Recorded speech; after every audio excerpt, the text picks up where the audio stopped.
pour que nous ayons le sac de foufou ici à 8 000 francs. Ça peut se faire. Parce que notre produit plus. On va casser les prix. Le problème des prix des vivres, c'est parce que le transport. Mais si les paysans produisent, Boukangalose produit, ça c'est une bonne chose. Ça, d'accord, il y en aura plusieurs. L'acte qui a commencé est alloué. C'est une bonne chose. D'accord, il faut que le gouvernement maintenant fasse d'autres Boukangalose. Si ça a coûté 100 millions de dollars, cherchez les 100 millions, qui est au Boukangalose au Kasaï, qui est né au Maniema, qui est né surtout au Nord Kivu, notre tendon d'Achille. Il faut une route pour booster l'agro-pastoire dans les Massissi. Pour que nous ayons les kilos de viande. D'accord, Fidel Moussango. Joachim Diana, vous également, vous êtes journaliste, éditeur d'un grand journal. Quel bilan vous faites? J'ai suivi par exemple le Forum des As, paru ce matin, faire le bilan et donner des pourcentages à quelques ministres. Vous, quelle initiative, quel bilan vous faites?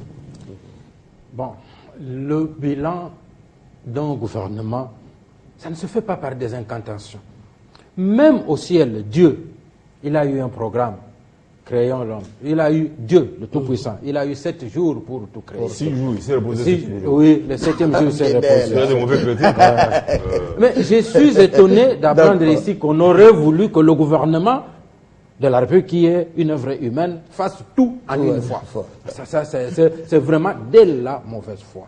Pour juger le bilan d'un gouvernement, il faut partir des actions qu'il a programmées et qu'il a réalisées. Parce que quelles que soient ses potentialités, l'intelligence de ses ministres, il ne peut pas tout faire à la fois.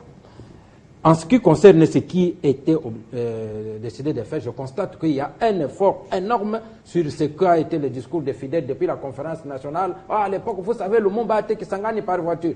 Aujourd'hui, cet effort de réunifier le pays par route est palpable. Mais ça reste seulement un discours. Oui, mais ce n'est pas un discours.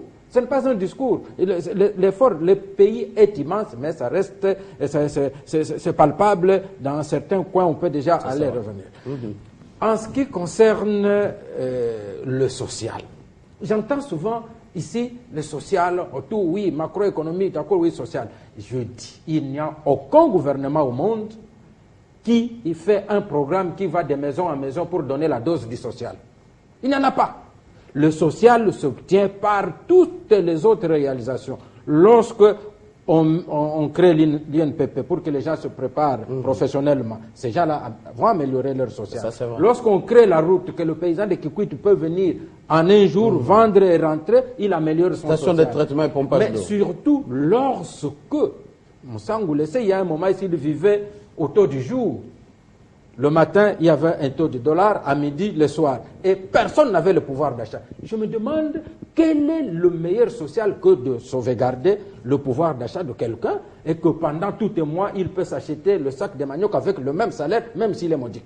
C'est ça encore. Donc le bilan sur ce point-là est positif. Mais je peux arriver dans les histoires ponctuelles. Il n'y a pas longtemps, nous avons vécu une situation du 19, 20, 21. Ceux qui ont déjà vécu cette situation, nous les avons vécues en 90. Vous savez ce qui est arrivé? Le tissu économique a été détruit. Le gouvernement a été incapable d'arrêter. Mais le gouvernement ici a arrêté les ambitions, même s'il y a des gens qui voulaient, qui déjà dans leur maison faisaient la prière, voilà, notre révolution va aboutir, on l'a arrêté net. Et les choses sont revenues à la normale. Ça, c'est un bilan positif, c'est aussi le social. Parce que vous allez vous demander, les gens qui ont été payés en 90 continuent à venir chanter au ministère du Travail là-bas. Demander. Oui, demander. En 90, il faut chuter. Alors, je chute en disant ceci. Que, en ce qui concerne l'argent, le salaire et consorts, moi, je l'ai dit, il n'y a aucun gouvernement qui travaille sans programme. Si on était dans un gouvernement où on gère tout comme dans la poche, ce qui tombe, on résout, sauf les cas d'urgence comme la guerre qui vous tombe dessus, mais lorsque les salaires sont programmés, qui seront payés. Et bancarisés. Bancarisés. Je ne vois pas où est le problème qui peut faire aujourd'hui que le bilan du gouvernement serait négatif parce que quelque part, on programmerait le paiement. Et si on avait donné priorité, par exemple, au paiement des cabinets, des conseillers, aujourd'hui, le discours, j'entendrai ici, les enseignants ne sont pas payés, on commence seulement à payer le cabinet. Mais lorsqu'on paye les enseignants, même si les cabinets peuvent attendre, ça devient encore tout un problème. C'est ça vraiment la mentalité majorité du Congolais à ne rien comprendre. D'accord, rapidement. Une réaction. Laurent, rapidement. Une réaction sur Mathieu. Nous n'avons pas dit sur ce plateau qu'il n'y a pas de secteur qui ne fonctionne pas. Je vais vous donner un exemple en passant. Comme avocat, on a eu des échos tels que le duo Ernestine Nyoka et Ebongungu. Combien ils fonctionnent. Il y a eu des travaux qui se font justement avec Evariste Bouchab, comme les autres Willy Maptachi. Mais nous disons qu'au-delà des actions des individualités, nous faisons les bilans d'un gouvernement. Nous ne minimisons pas l'action de Bukangalonzo qui est un projet qui peut débooster, n'est-ce pas, et même booster le développement économique de notre pays. Mais nous disons que c'est insuffisant par rapport à la mission. Je termine en disant, Mathieu, la vraie mission du gouvernement de cohésion nationale était vraiment de déclencher une cohésion nationale. Je veux qu'on reste avec les téléspectateurs dans un questionnement. Est-ce que le fait d'avoir pris Thomas Louaka, Omer Egwake ou Jérémy Kambinga, on a résolu la question de la cohésion? Est-ce que le fait d'avoir pris quelques gens de l'AFDC, on a résolu la cohésion? C'est une question, Papi Tamba, on va continuer le débat. Vous allez vous rendre compte que la cohésion n'est pas encore là et que si on est dans l'opposition, qu'on reste dans l'opposition, si on est du gouvernement, qu'on reste au gouvernement ou de la majorité, et vous allez voir que les choses peuvent marcher. Un commentaire, Papi Tamba. Écoutez, je vous ai dit tout à l'heure que la plupart, toutes les actions que nous pourrons mettre sur les comptes du gouvernement s'inscrivent dans le cadre de la continuité de l'action publique parce que ce sont des projets qui ont commencé avant. Moi, il y a un élément, je tiens à le répéter, déterminant, Laurent vient de le redire aussi, qui me permet de caractériser, par exemple, la bonne marche de ce gouvernement de cohésion nationale, c'est atteindre effectivement cette cohésion. Maintenant, je regarde l'attitude et le comportement des différents partis politiques au-delà des individus qui font partie de cette cohésion nationale. Travaillent-ils pour la cohésion ou ils sont seulement venus pour exercer leurs propres ambitions? Et c'est ça toute la problématique que je me demande si réellement nous allons l'atteindre avec ce genre de comportement. Voilà pourquoi j'invite nos amis de l'opposition qui sont au niveau du gouvernement, je les invite en disant que nous ne voulons pas dire que c'est une remise en cause de la cohésion nationale, mais qu'ils essayent un tout petit peu de s'amender, de s'émanciper, pour faire preuve au moins de bonne volonté d'accompagner cette cohésion nationale. Parce qu'aujourd'hui, nous avons comme impression que lorsque nous parlons cohésion, ça devient comme une sorte de main tendue de la majorité. Alors que la cohésion nationale devait être une affaire de tous les Congolais, où nous devons nous rencontrer quelque part. Nous avons connu des malheureux événements dans notre pays. Quelle a été leur attitude? Et c'est ça qui est important pour moi. Moi, au-delà de toutes les actions qu'on peut dire ici, je vous ai dit, le Premier ministre Matata a fait de bonnes choses en tant que ministre des Finances. Il a fait de très bonnes choses en tant que Premier ministre de Matata 1. Il continue à faire de très bonnes choses comme Premier ministre de Matata 2, le tout sous l'impulsion du chef de l'État. Mais maintenant, il y a une particularité, c'est qu'il y a des gens qui nous rejoignent. Ces gens-là, qu'est-ce qu'ils apportent? C'est avec ces mots-là fidèles, on ne va pas s'atteler sur ça. On va mettre un point sur la première thématique. Voici la deuxième. Que cache ces safaris du gouverneur du Katanga, Moïse Katumbi à Tchapoué? On a lu dans certains médias, vrai ou faux, il préparerait un safari, bien sûr, l'a annoncé dans une interview dans les médias internationaux avec ses amis du PPRD. On précise du PPRD, pas de la majorité, et ses amis de l'opposition. Joachim Diana, votre point de vue. Début de la campagne non déclarée ou comment? Bon, j'ai suivi personnellement l'interview du gouverneur du Katanga. C'était sur une radio, bon, bien sûr internationale, mais congolaise, Radio Kapi pour ne pas la citer. Bon, je me dis toujours, voilà ce que Moïse Katumbi devrait faire pour se lancer, pour faire ce qu'il veut, parce qu'il est congolais, il est libre. Plutôt que de commencer par le show de Lubumbashi, avec pas du tout, je ne sais pas, sur le plan psychologique, intellectuel, qui n'avait aucun sens, la fameuse parabole de pénalty qui n'avait aucun sens, au lieu de commencer par là, pour en fait faire un voyage à Canossa, pour se célébrer. Moi je pense que ce que Moïse va faire en faisant le tour, il peut même aller au ciel et revenir, il est libre, tout à fait libre. Qu'il commence la campagne électorale, il est libre.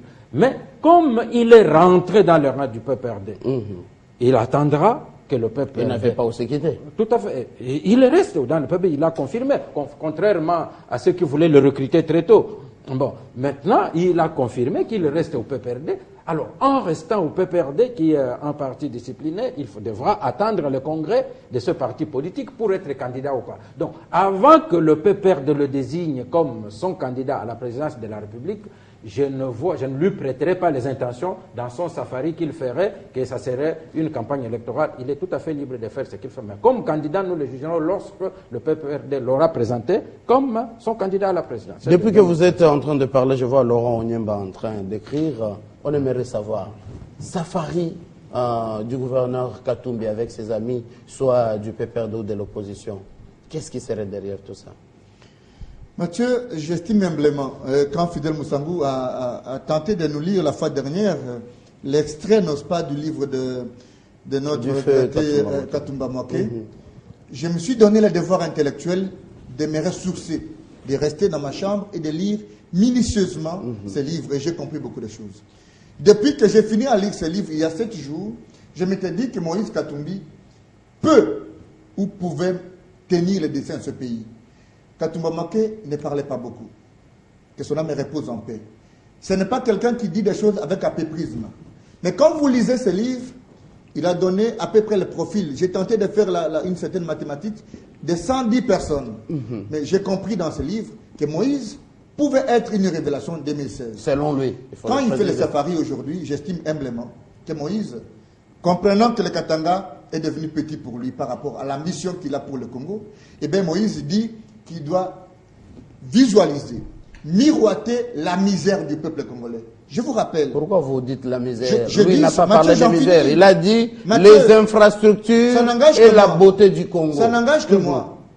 Le chef de l'État au Katanga, quand il a réuni, n'ose pas, les notables du Katanga, qu'est-ce qu'il a dit? Il dit notre ennemi commun, c'est la misère du peuple congolais. Donc ce n'est pas un mot qui appartient au Onyemba. Je suis trop petit, je n'ai même pas fait le tour du Congo pour connaître la misère du Congolais. Et donc pour moi, Moïse Katumbi est dans l'aide du cyclone. Moïse Katumbi est à l'écoute justement de la voix du peuple. Mais les gens retiennent beaucoup l'histoire de pénalty. Mais sur ce plateau, les gens nous ont dit que Moïse n'était pas malade, il faisait ceci. Mais je ne sais pas, c'est écrit où qu'une métaphore en parlant est un péché. C'est écrit où? Ce n'est même pas une infraction. Que quelqu'un dise que M. Moussangou avait des lunettes comme Hitler, ou que Papi Tamba avait une veste comme, je ne sais pas moi, Dominique de Villepin, comme il aime bien le citer, c'est écrit où comme infraction? Non. Je veux vous rappeler en fait que Moïse Katumbi est un Congolais qui jouit de tous les droits politiques et civils et politiques, et donc il a tout le droit de circuler où il veut. Mais aujourd'hui, au lieu de continuer à spéculer sur les safaris de Katumbi, nous devrions avoir des explications claires de ceux qui ont pensé que Katumbi avait fui et qu'il n'a pas de pénalty. Non, non. Humblement, Katumbi a tous les droits. Je vous ai dit que je suis candidat président de la République. J'attends de trouver des moyens. Je suis candidat. Vous aussi? Je dis je suis candidat. Parce que je me suis rendu compte que nous sommes dans un pays où il y a la médiocrité et que moi j'ai tous les atouts pour être candidat. Ça c'est une très bonne annonce. Je profite de votre micro pour annoncer que je suis candidat président de la République. Mais que cela n'est pas tombé du ciel. Non, non. Les moyens, ailleurs, on fait les cautionnements. Ailleurs, on donne les signatures. Mais nous allons continuer la démarche constitutionnelle de demander comment nous pouvons nous insérer aussi pour donner la meilleure de nous-mêmes. Et donc, Katumbi, pour moi, est une référence qu'il faut respecter aujourd'hui. Mais les Congolais n'ont pas fini à dire le dernier mot. Il y a beaucoup comme expertise dans les chefs du Congolais. Mathieu, je termine par là. Quand je vous ai parlé de Maker Mangou, à l'époque, je vous ai parlé de Mingo et Kassongo. Aujourd'hui, avec l'expertise qu'il y a à l'INSS ou bien avec Eric au niveau de l'INPP, est-ce que ce sont des Congolais qui sont venus de Brazzaville? Ce sont des Congolais de Kinshasa. Mais pourquoi le jour où nous disons que ça marche, on pense que nous disons bien? Le jour où nous disons que Diane, tu as mal fait ton journal, on a dit mal. Non, non. Il faut qu'on laisse le choix à tous les Congolais. Les Congolais sont capables de beaucoup. Nous savons que le chef de l'État est un nationaliste, un patriote, et qu'après 2 mandats, il n'y a pas de tripatouillage. Les gens ont eu peur, mais aujourd'hui, nous sommes convaincus que Joseph Kabila ne va pas se représenter. Il faut laisser le jeu ouvert. De la majorité comme de l'opposition, j'estime que Parmi les gens qui vont partir avec Moïse Katumbi pour faire le tour du Congo, M. Diana pourrait être de la partie, comme mon ami Papi Tamba, mais qu'on ne continue plus à spéculer, parce que si le jour où la majorité présidentielle donne à Moïse Katumbi les mandats de se représenter, ceux qui sont des médias, même les médias proches de la majorité, qu'est-ce qu'ils diront? D'accord. Ils ne diront rien. D'accord. Papi Tamba, qu'est-ce que cacherait ce safari? D'abord, la question